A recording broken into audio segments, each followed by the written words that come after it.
நம்ம மியா குட்டியோட ஒரு குட்டி ஸ்டோரி தான் பார்க்க போகிறோம். அதோட மிகப்பெரிய ஏமா என்ன இருந்துச்சுன்னா, ஒரு வீடு கட்டுவது தான் அதோட ஏமா இருந்துச்சு. அதுக்காக அது என்னெல்லாம் பிளான் பண்ணலாம், எப்படி மணி சேவிங் பண்ணலான்னு அது யோசிச்சுட்டு இருந்துச்சு. அப்போ அதோட எண்ணத்தில் தோணுது மீன் பிடிக்கலாம் அப்படின்னு. ஃபஸ்ட்டு கொஞ்சம் மீன் எடுத்து அதை போதுமான அளவில் சேல் பண்ணிட்டு வந்துச்சு.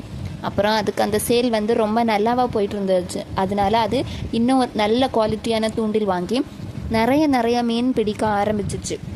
அப்புறம் என்னாச்சு, அந்த மீனை அதிகமான பேர் வாங்கி நிறைய சேல் பண்ணி அதுலேயே ஒரு ஓனர் மாதிரி ஆகிட்டு, ஒரு கடை, அப்புறம் 10 கடை, அப்புறம் 100 கடை ஆகி ஒரு பிஸ்னஸ் மேனாகவே ஆகிட்டு. அப்புறம் அதோட ட்ரீம் என்னாச்சு, ஒரு மிகப்பெரிய ஹவுஸ் கட்டி அதுலேயே அது வாழ தொடங்குச்சு.